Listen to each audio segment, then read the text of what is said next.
Hey everybody, I want to welcome you back to another edition of Print is Alive with me, your host, Warren Werbitt. Today, we have a guest. Yes, you know that he's special because everyone on this show is special, but he's really, really special. Why? Because he is old school.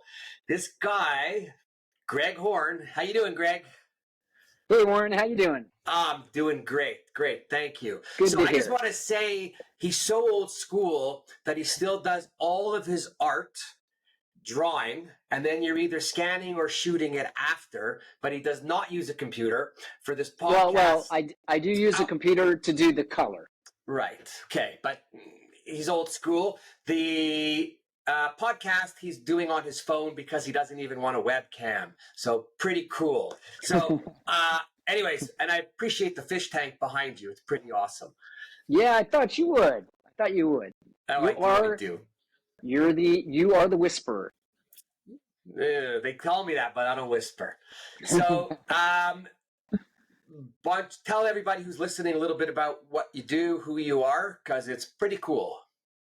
Well, I first started working in comics 36 years ago, and most of the artwork that I did was in what you would call independent comics, so kind of a level below mainstream.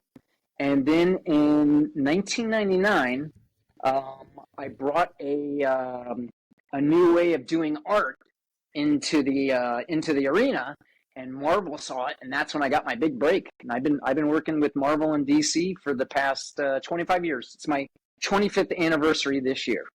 Cool. So I guess you go to a lot of Comic Cons and stuff. Oh yeah. I've probably been to like 400 Comic Cons lifetime. Whoa, really? Oh yeah. You get dressed up when you go too? Do I get dressed up? No. My wife likes like a comic book cover. My wife likes to make a joke, and she says I should dress up as Gollum. That's funny. That's a lot of shows. You've been to more Comic Cons than I've been to print shows. So that's pretty cool. When you started, how were you doing the covers, or how were you printing them? And or tell me a little bit about how you worked the covers, built them, and how were they printed? Well, my artwork when I started doing this digital style, it's a combination of traditional and digital. So I will draw the artwork out first on paper. It's usually like line art, and then I would scan it in. And back then, it was really difficult to find a large scanner. An 11 by 17 inch scanner in, let's say, 1997 was like really difficult to find. Cost $700 for an 11 by 17 scanner back then. So anyway, I'm going off on a tangent there. So I will scan the art in. I was very happy to find that large scanner, and from there I would do all the artwork digitally. Cool.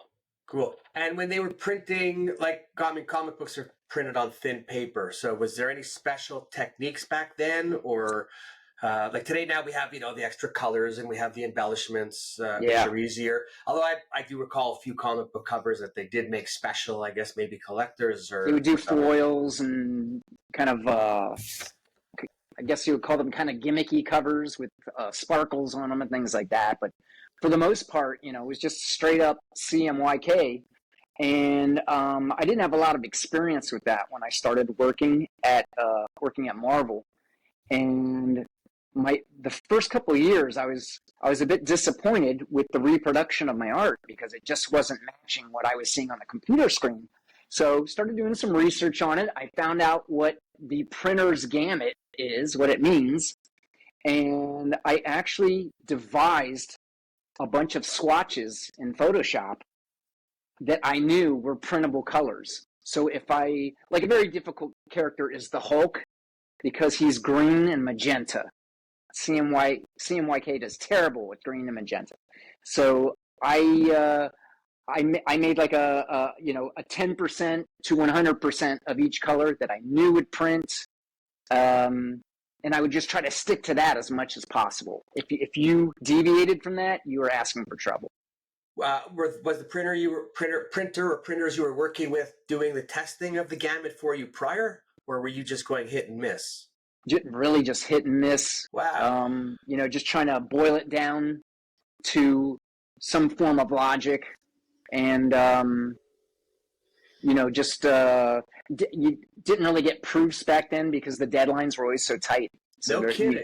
yeah. And is it changed today, or now it's like PDF, so it's quick and easy? Yeah, now it's you can send a PDF now. Back then, they didn't even have an FTP set up. You'd have to put your artwork on a zip drive. You remember those things? Oh my God.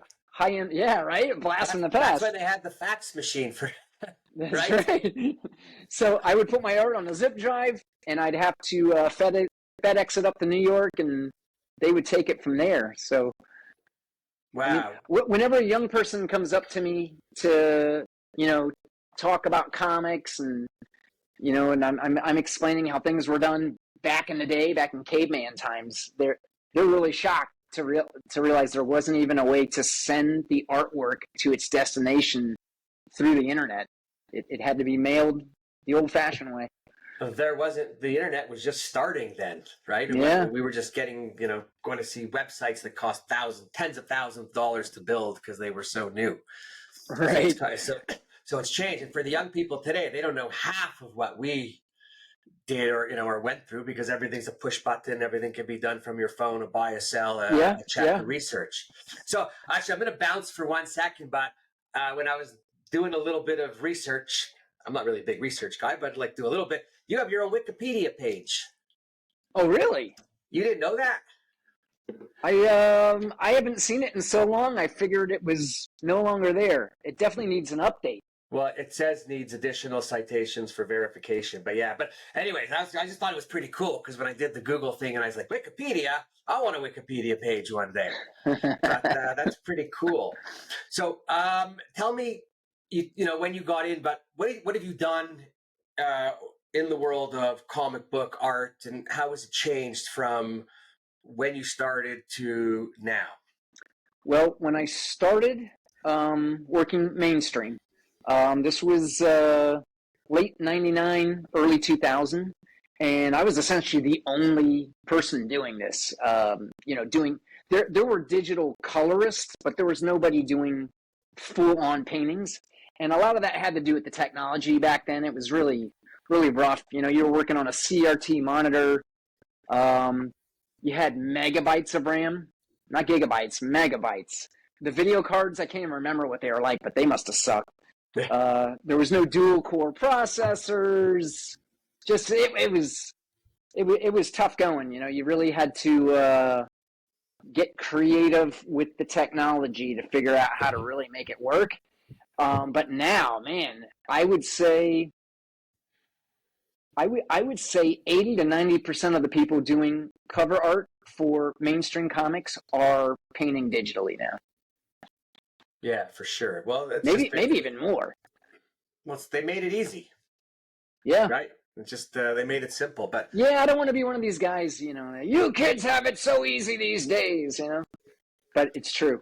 They have it easier. You know what? They have it easier in some ways and not so easy on others. Yeah, I would say the way they have it more difficult is now there's more competitors. So back when I was doing it, I was the only guy doing it, so I had no competitors. But I was doing it the very hard way. Now it's a lot easier to be creative digitally, but there's oceans of competition. There's competition from other countries. The bar to entry is like super low. Yeah, I guess it's like everything else. The internet has opened up the door for everyone to have a chance. Oh, yeah. Which I think is good, because there's a lot of really good people out there in whatever their field is that never would have had a chance, because it's not easy to get, in front of certain people, certain places. Oh, yeah. Right? But you do definitely have to work harder and keep it up. Yeah, even the contact was very difficult back then. The only way to really get in contact with somebody at, let's say, Marvel or DC Comics was to literally attend a convention in the United States. And, now someone in another country can put their art up on like DeviantArt or something like that, and an editor might just be browsing through there and see your artwork. So it's really fascinating how things have changed over the last 25 years. It's shocking. So, what is actually, so today, are you doing things differently that give you better color, better production? Like the tools that you have, being that you're mainly, you mainly draw. That's tough to say. That's tough to say. I mean, I'm still using. Let me try to rephrase that. What are the benefits of the technology today that you get to use? The benefits of the technology. It's interesting you say that, or ask that rather. When I first learned how to use Photoshop, we're talking like 1997. My background was that I'm traditionally an airbrush artist. So my friend told me, he said, "Hey, you should try out this Photoshop thing. Maybe you can do something with it."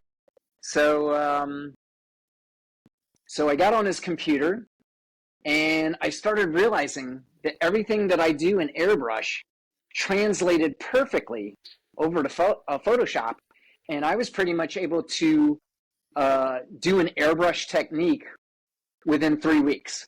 I mean, I caught on like that. It was like just so logical and obvious to me. But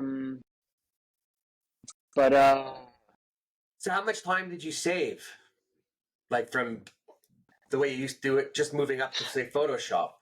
well, that's that's interesting. I thought that it would decrease my time, but the computer gives you so many more options. Like for instance, if you're painting in layers and you've got a background that, let's just say, red, and now you can go in with a color shifter and shift it to yellow, shift it to blue, and then all of a sudden you kind of get 3 o'clock in the morning. Yeah, and you're just like, you can't decide. You know what I mean? You just kind of get frozen on all these. Does this look better? Does that look better? Does this look better? And then another problem I had was, as you know, in Photoshop, you can use the magnifier, bring it closer to you. And I would find myself putting in like these super tiny little details. Like I remember I was doing this painting of Electra. This is back in 2000. And I drew these little skulls in her eyes, like reflected in her eyes. Problem was, when the comic book cover got printed, it's only about this big. Right. You don't see you couldn't see the skulls. So I had to get out of a lot of those habits. But in the beginning, the computer art was not necessarily saving me time. It was costing you time because you were learning. Yeah. Wow, that's pretty cool. What's how far? So we'll jump into like embellishments and coverings, or coatings and embellishments, coverings. You have your traditional basic comic book cover, CKMY, I guess, on whatever the coated paper is. It's a thin paper generally. The insides are like an offset paper, thin offset paper. Oh yeah. Yeah, much lower quality inside. So in the beginning, when you started, you were doing like a lot of CMYK. It's a lot of CMYK today, but do they touch on the embellishments that are available for comic book covers? Well, like we were discussing earlier, a lot of times it seems like these bigger businesses are, they're always cutting corners. And I'm convinced that the printers that they're using even today are still CMYK, because if I go beyond my gamut that I've had for all these years, they don't seem to print very well. Of course, that was a battle I had for many years, trying to get my art to look as good as possible on the final printed cover. And yeah, I mean, when I'm doing like prints, like with my local printer, he's got like this gigantic digital printer. I think it's a Xerox iGen or something like that, and it prints in a multitude of colors. But for the comic book covers, yeah, I still have to kind of, I almost feel like I'm holding myself back on the colors. When they're doing the comic books and they're printing, are the volumes high? The volumes are high. They're much lower now. I think the comic industry is in a bit of a rut right now. But when I started, they had books that would print over 100,000 copies. And today? Today, I haven't really even looked at the numbers, but I'm going to guess they're probably somewhere around 50 or 60, somewhere in that Oh, so neighborhood. that's still a And these are pretty the decent top number. sellers. Right. So Yeah, they're printing those webs still. They're yeah, going to web offset press. I believe so. Yeah. I mean, I've never Yeah. been to the print facility, but You wait, that's wait a minute. You've never been to the print facility? no. How's that possible? In fact, I believe they print in Canada. Maybe you should go to the print facility for me. I'm a god. Just tell me where to go, and I would absolutely go. You know, you You send can me go one of in your. there and demand better quality. So I think actually I'm up in Montreal, and I think it used to be Quebecor that printed a lot of your Yeah. comic books. Yep, that's correct. And then they were whatever that whole thing went under. But you probably I think could be printing in Mirabel or something in the Yeah. offset web department there. Cool. Well, I'm happy to go check that out if need be. And we'll just jump into something else. You're going to be at Printing United, Yes, very excited. the biggest print show of the year in Orlando, October 22nd to 24th. Yep. I should get that one right because I'm an all-star there and I'm speaking. But it is that week, but that'll be good. And what brings you to Printing United? Well, I'm going to be working with a friend of a longtime friend. I had a buddy that used to work in the demo room at Fuji, and he knows Mark Gives from Color Logic, and I'm always experimenting with my artwork. When I first met this guy from Fuji, uh, I don't want to say his name. I don't want to get him in any trouble, but he would do all these experiments with my art. First time I met him, he told me he was going to put my art in a light box. This is like 2007. And I just thought he was some crazy guy. So I was like, yeah, okay, whatever.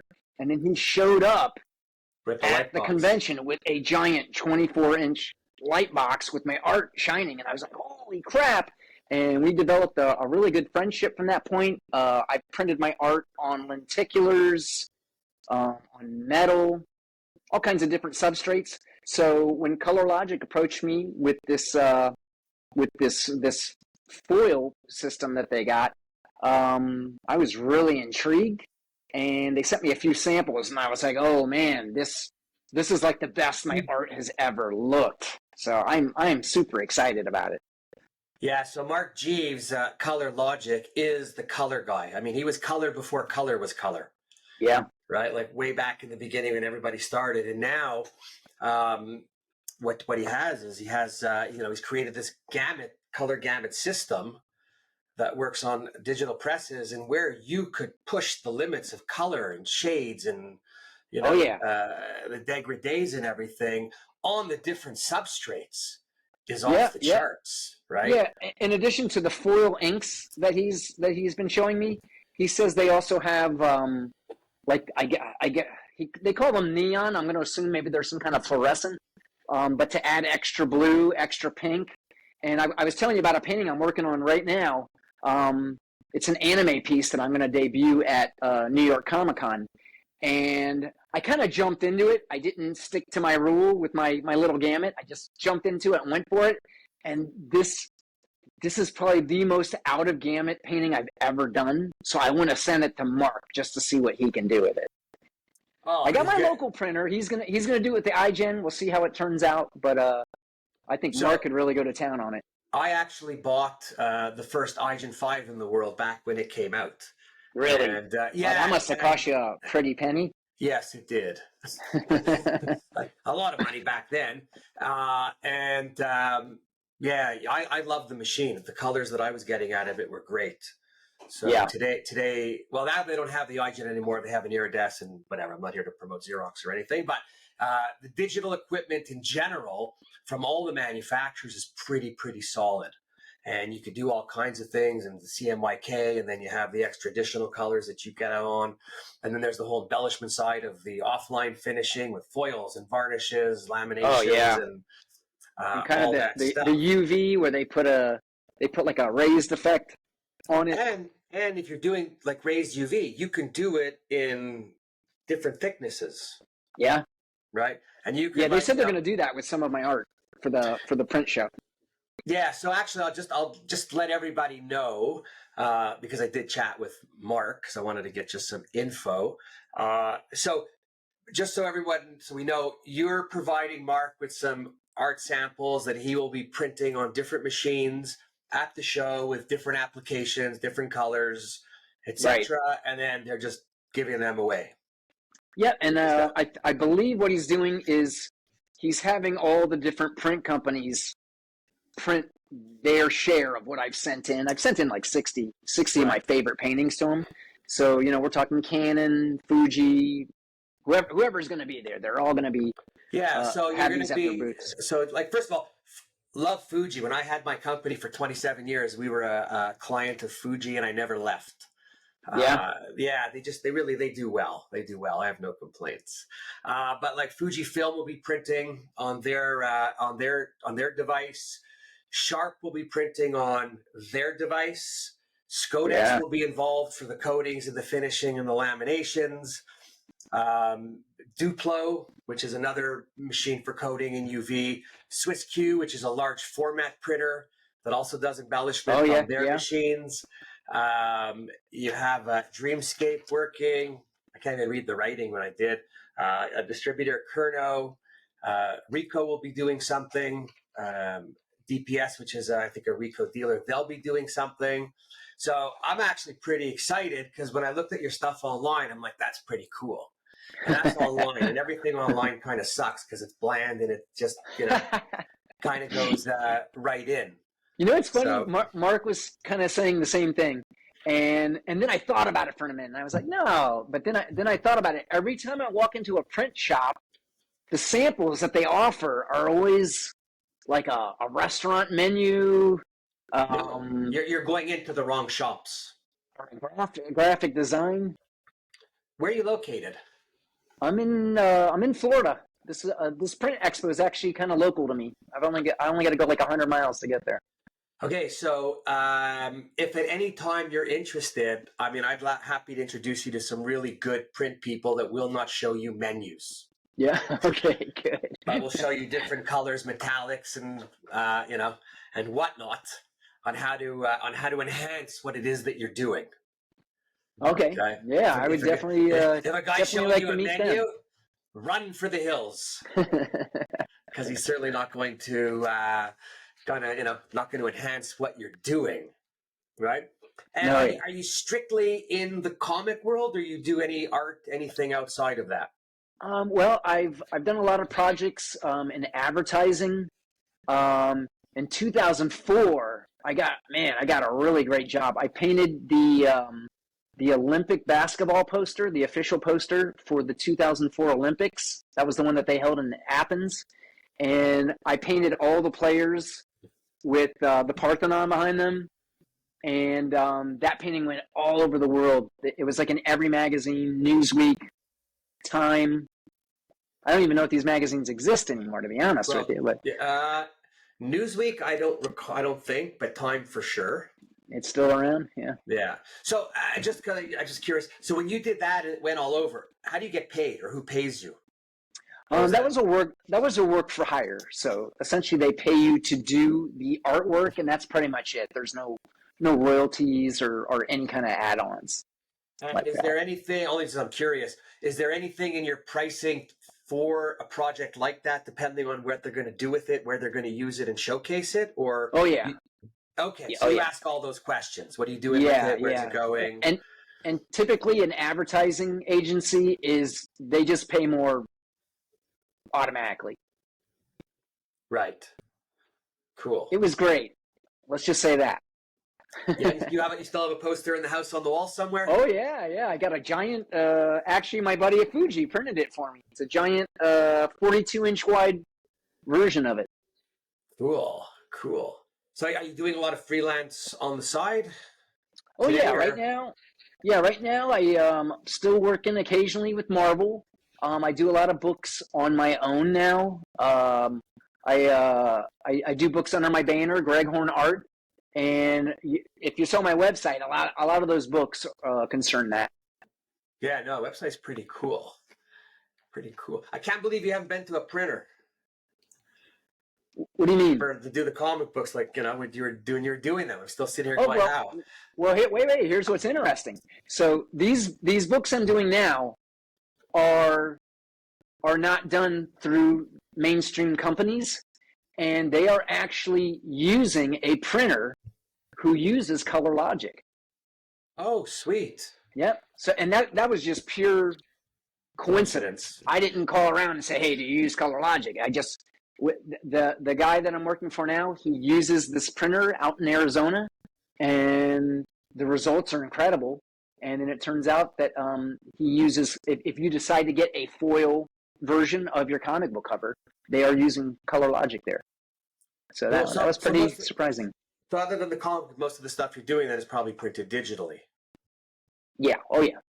Oh, so then so actually what you're going to learn at Printing United, all of the opportunities that you have to enhance the work that you're doing or to embellish the work that you're doing. I would say that's what I'm most excited about because, like I said, I've used print all my life, but I've never actually seen the guts of a print shop, or I've seen the iGen, but I've never seen, what makes it tick. I just saw prints going, choo, choo, choo, and I was like, wow. But yeah, it'll be great to see. You don't need to know anything else other than what you see and then it coming out and liking it. Yeah. Right. But yeah, it'll be great to see. I think this is really going to open my eyes to a lot of different things. Oh, there's the equipment, there's the finishing, there's the color. And I mean, if you're hanging around with Mark will take you to all the right people. I'm happy to take you as well. But he'll take you to all the right people. And I'm sure there's a lot of people that'll want to do some work with you, or, some testing and seeing what they could do with their equipment. Because, the comic book covers in your art, you get to push the limits. Yeah. Right. Yeah, I should bring that new piece. Maybe I'll bring it on a thumb drive and just say, this is your ultimate challenge. Let's see who can print this one the best. None of them will touch it. No? No. It's like so many times I used to go and have a file in my pocket because I wanted to buy something. And I'd say, I just want to see how the machine runs on this file. They're set up in show mode. Ah, interesting. Okay. But you know what? This podcast will be out before Printing United for sure. Maybe they'll listen. And when I put it out, I'll tag them. And we'll see who's got cojones big enough to take the challenge. No, really. So I'm going to challenge all of the digital people out there, if you're listening, because digital is supposed to be not so hard. And as long as your file isn't crazy, who will print the file that didn't see it before the show? Then, and by the way, if they want to do it, I want to go and I want to film it because I love it. I want to see how people work in real time with a real file, because everything at the show is generally always perfect. I mean, they always have glitches, but no, that would be cool. So between Fuji and Ricoh and Canon and Xerox and Sharp, and who did I leave out on the print digital side? I think that's it. So all you folks, I challenge you to take his file and run, and then we can compare sheets at the show and see which machine has the best impression. Oh, I love it. The gauntlet has been dropped. And I bet you no one will take up. Oh, there's also. There's one other, but they're not doing this contest. So, but to everyone listening, who's going to take up the challenge? I'm going to reach out to you before the show, actually, to all of them and see who will. How about that? So we'll see. We'll see it goes. So tell me some of the highlights of doing the comic book covers. Like what excites people? What gets you going when you're doing it? Let me start over because I'm spinning with questions. How do you start the design of what the cover is going to be? Well, usually I'll draw some thumbnails, just to get some rough ideas, and then I'll pick the ones that I like, and I'll draw more detailed versions of them. They're called preliminaries, and you send those to the client, and then they pick one. If you ask me, they always pick the wrong one. So what's fun about working on my own under Greg Hornard is I get to pick the one that I like. And I've noticed, if there's not too many cooks in the kitchen, my finished result is always really, really, really good. And then sometimes there's just too many people trying to bend it this way and that way and sticking their foot in it. And I don't know, I feel like they kind of mess it up. Yeah, everybody wants to have a little bit of input. Yes. Right, to be part of the team. So when you're doing a cover, do you know what the inside is all about, or is it not relevant? Okay, I got a funny story. Some of the time, I do know what's going to be inside the comic book. But one time, this was early in my career, I wouldn't do this now, but they wanted me to do covers for a comic book called Emma Frost. And she's an X-Men character. And of course, she wears a skimpy white outfit, and it's somewhat racy. And that was kind of what I was known for. So they said, "Hey, Greg, we want you to do Emma Frost covers, and we want you to get ahead of the game. So, just do some really hot paintings of this character.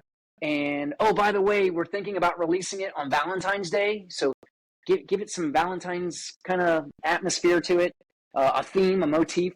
So I got way ahead of the game.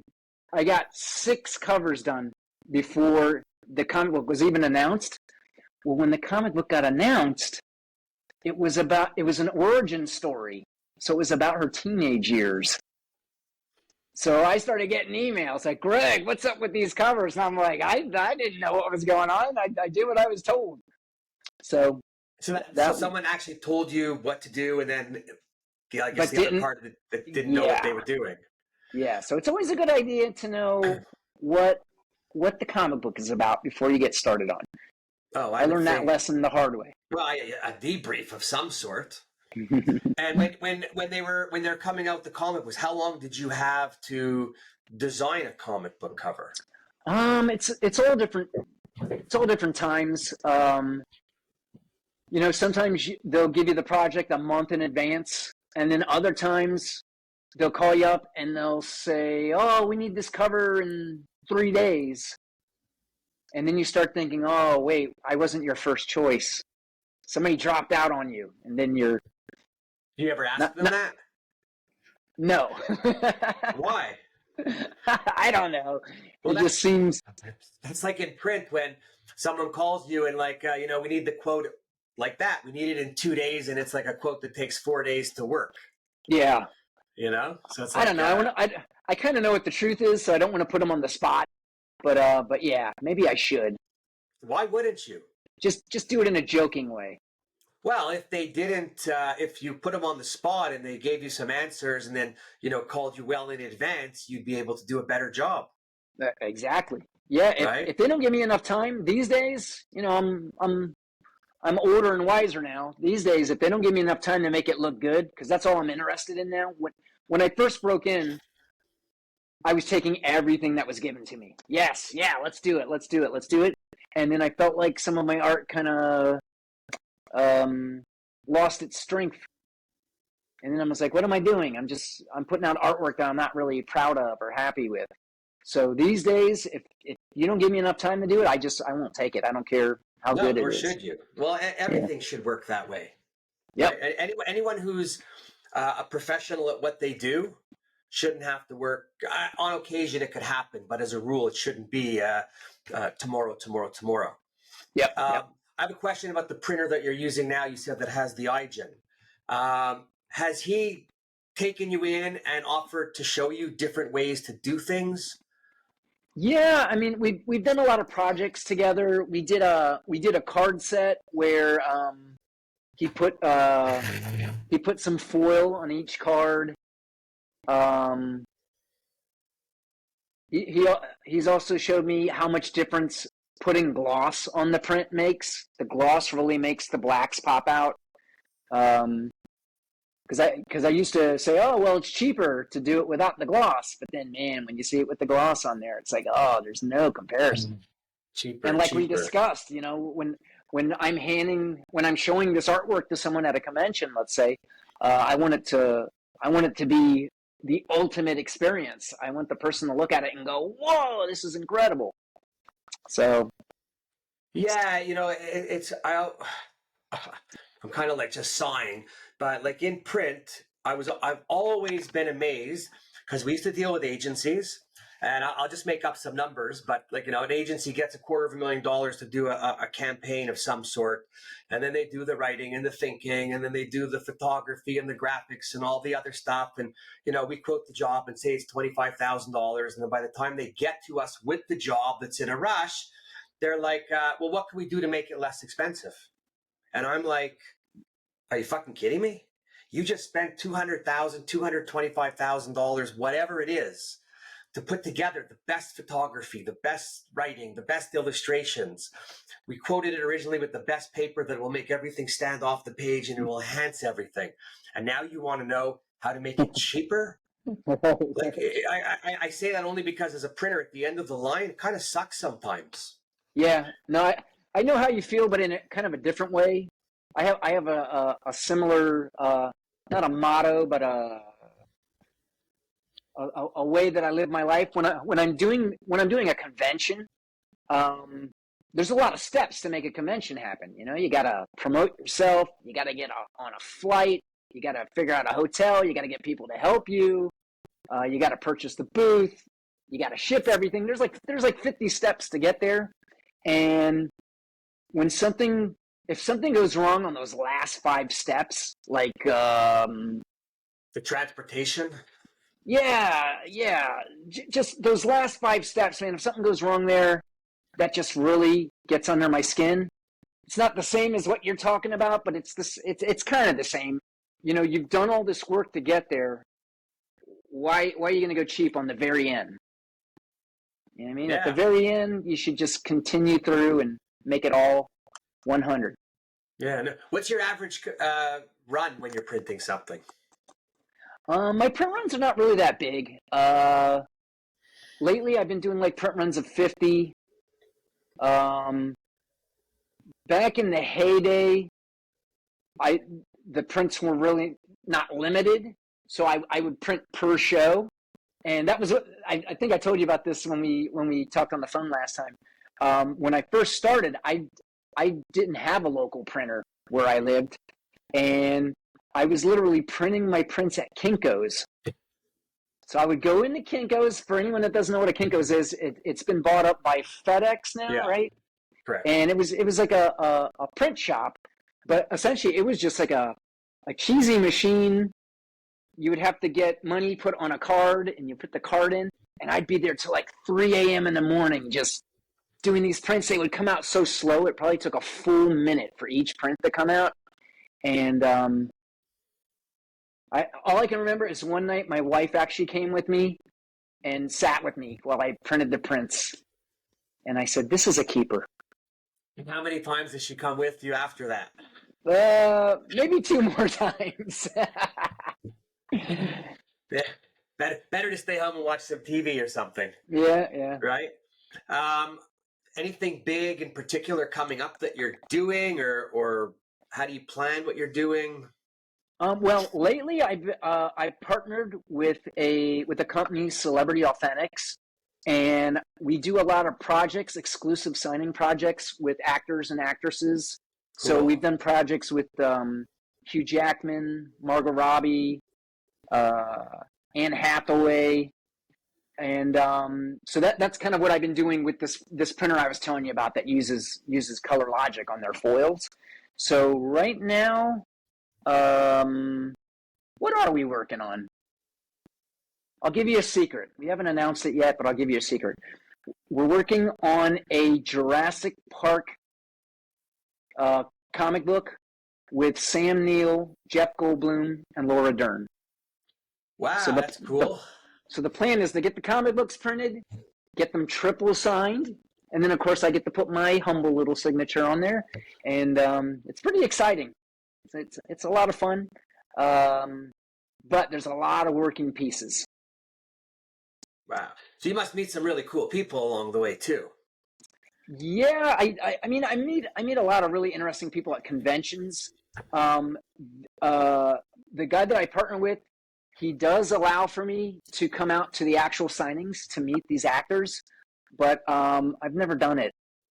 Why? I I don't know. I just feel like because most of the signings are on the other coast, out in LA somewhere, So what? and I know I'm Don't be so so lame sometimes. lazy. Yeah, I don't know. If I was 20 years younger, I would have been on the first plane to go out there and get my photo op and then leave. 20 years younger. It doesn't look like you're that old and sitting in a rocking chair. No, this one doesn't rock. And the more you, mine swivels because I can't sit still. But the more you move, the better it is. And being out there more, maybe you get more creative. Yeah. I mean, you got to think that would be inspiring to be there and get that photo, get that moment that you'll remember forever. Have My you, kids would think it was cool. for sure they would. Take the whip. I guess they like to go to Comic-Con with you too, right? No, that's the weird part. They're actually not really. They They're didn't not get into into it. it. My son doesn't like crowds, Wow. and I actually got my daughter to work the booth with me once when she was about 14 years old. Um, Maybe I'll get her to come out to Print Expo. How old is she now? She is 19. She just went to college. So who doesn't want to go to Orlando or something for a weekend? Exactly. Right? You know Cool. what? I'll tempt her with Disney World. There you go. That always works. Have you reproduced any of your art on walls, murals, anything big? um I have I have not reproduced my art that I can recall as a mural. I feel like I have, but like I said, I used to print my artwork on 42-inch wide photo paper, and we would set that up as the display. Nobody had a display like this back then. People were like, they were like shocked. I had people this one year. I had like 3 or 4 people cry at my booth. They were just so overwhelmed by the artwork. We had No light way. shining on it. We were the only booth that had lights. I had all the art printed on Epson photo paper, so it had that vibrancy. And man, it was great. So I have printed large format. One of the things you talked about, you said one of the printers prints large format, and I'm really interested to see that because I haven't done that in a long time. Yeah, no, Swiss Q, great machines. Like, I mean, they can make you something like, 200 feet by whatever. Yeah. If you wanted to do like a building, you should try and get your work Oh, done really? outside of Wow. Comic Con. Yeah, printing really is endless today. With seaming and whatever you have to do to step it and put it together, you can make it as big as you want. So it's Yeah, it's pretty cool. that's another interesting story. Before I broke in mainstream to comics, I took on a job for a while painting motorcycles and cars because Oh, the cool. airbrush lends itself to that. And I thought one of the really interesting things that they came up with a couple decades back was like wrapping cars. You ever seen them do that? They'll print the artwork on a stretchable vinyl and Well, at Printing United, you'll probably see that because they have a section, and people usually bring in some cars and they show how they wrap a car, how long it takes.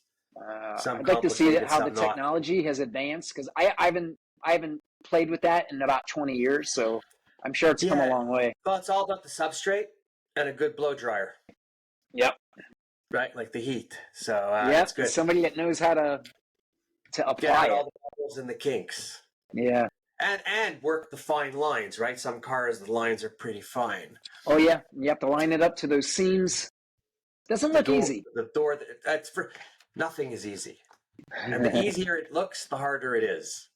So, Yeah. next question deals with where everybody's kind of at today and talking about AI. Yeah. How do you dabble in AI? Um, I have a lot of opinions on AI. What I are mean, they? I hate the fact that someone can just input some words and generate art. Um, Also, I always wonder if my art is being used as a model to make these paintings. But then on the other hand, I have used AI on certain things. Like I actually used it today just before I called you. I have a painting that's 11 by 17, but I want to print it at 13 by 19. So I have to fill in the dead space on the sides. So in the old days, this was one of those edits. And in fact, when people ask me like, what do I feel is the most incredible thing I've ever done? Most of the incredible things I've ever done are like edits like that, like extending art and going in there and making it seamless. Or let's say the editor says, oh, the head on that character looks too small, and it's all in layers, so to enlarge the head is not easy, and then you have to enlarge the hair and anything else that went along with it.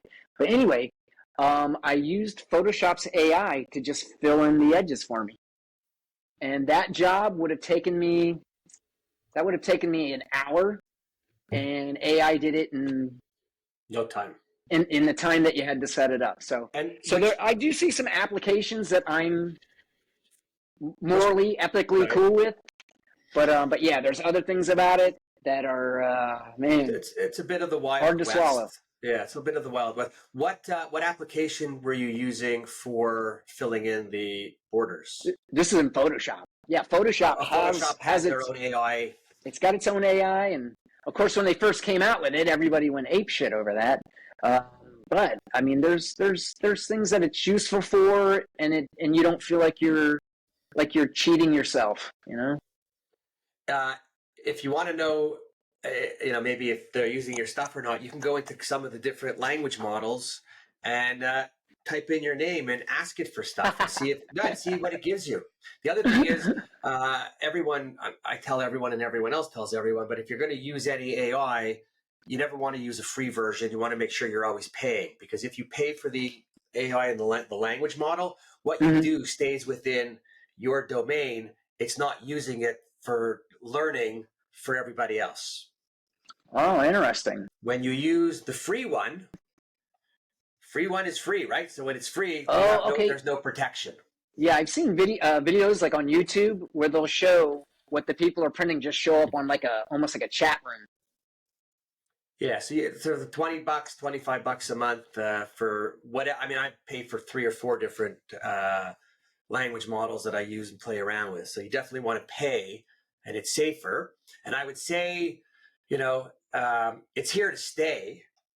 Oh yeah. So I've seen some wicked digital art made with AI and music videos that you might not have been able to do otherwise. So I would suggest that you go in and play around and see how far you could push it, right? Even if you're using the microphone and you're talking into it, and you're talking about everything that's up here in your head. So when you put stuff out there, and the more you put in, it starts to learn about you, and then it can work around that. So yeah, the opportunity. I think you're going to be blown away when you get to the point and you see what you could do. Cool. And the time you're going to save, right? I'm sure. It's off the charts. Oh yeah, like I said, I've already experienced that.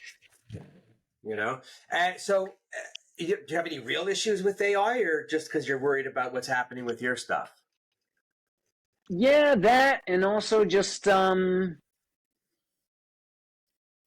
don't know. It just weird. It's weird. It's hard to explain, but you just imagine that that the big companies, like I said, they're always trying to save money. They would probably like to hire someone who might be working cheaper with an AI setup. And of course, pretty much anybody can do it. So you're going to get the lowest bids. And I think right now, there's a backlash. If anybody even sniffs AI art, they're in an uproar. They go online to complain about it. So there's that pushback there, of course. But I agree with you. I think eventually it's just it's kind of it's an inevitable juggernaut. It's not going anywhere. I think it's important that everyone has to realize that AI is a tool. Yep. It still says at the bottom, check what we're doing, we make mistakes. Right? Yeah. So it really is a tool. And if you're good at something and the person's good at something and they're using AI, it'll only make it better. If you don't know what you're doing and you go and do something, it's not going to make you know it any better. It just might look visually okay, but then you can't even have the conversation about it after because you don't even know how it was built or the thinking behind it. So it's the same thing for authors. I did a book and someone said to me, "Oh, you should have used AI." And I said, well, the problem is, even if I used AI, I don't know what a good book is. You still need the human. Yeah. I think you're always going to need the human, right? Touch, feel, better emotion. But anyways, I'm telling everyone to use it because there's so many different applications that you don't even know you could do with it, right? So just as you go, gets a little better. Even you could probably take up all of your designs in a paid model, so it's yours, load them up and ask them to categorize it and prompt it a certain way to give you what you want and then track everything for you. Interesting. Right? Because AI is all about the prompting. It's all about how you prompt. So someone turned me on to this other site called boodlebox.ai that $20 a month, of course, again, they're all 20, but within it, it has a prompt guide. So I put in what I'm thinking or what I want to know, and then it rewrites the prompt in a proper way to get me the better information. So it's anyway, it's really good. It's really good. Anything you want to tell us before we cut out? Anything on the mind? Anything coming up? Anything? Well, I think that the things that are being printed at this Print United show are going to be collector's items because there's a limited amount. You can only get certain prints on certain days at certain booths. Love it. So a very industrious fellow would try to hit every booth every day, get the whole damn collection. And you say there's about 60 designs out? Well, yeah, there's 60, but I sent them some of my more racier ones that were rejected, so there's not quite 60. Okay. So you know what you should do? You should have some of those printed on your own by your print person. He should do you a solid and give you a few of those. And and then before the show, you kind of promote Ask Mark and hold it out to get people coming by to see what they are and give them away signed in a contest or something. Yeah, there you go. Right? That sounds like a great idea. I get the feeling that is what he was planning. Okay, cool. So I don't want to I didn't speak to him about it, but I don't want to give away anything. But if there's 40 designs, I'd say, hey, if someone collects 40, they'll get 3 original signed little pieces or whatever they are that they could have. And will you sign the ones that people get if they come up to you? Yes, you just reminded me. I got to remember to bring my Sharpie, my good markers to sign things, because some of those prints. Back when I started to go to the conventions, the only thing you could sign with was a Sharpie, and now the material on all these substrates, all these different prints, some of them are glossy or that kind of sometimes they're a little bit waxy, and the Sharpie doesn't really stick that good. The to Sharpie them, doesn't stick. Oh my god! I thought the Sharpie's you're supposed to be able to write on anything with the Sharpie.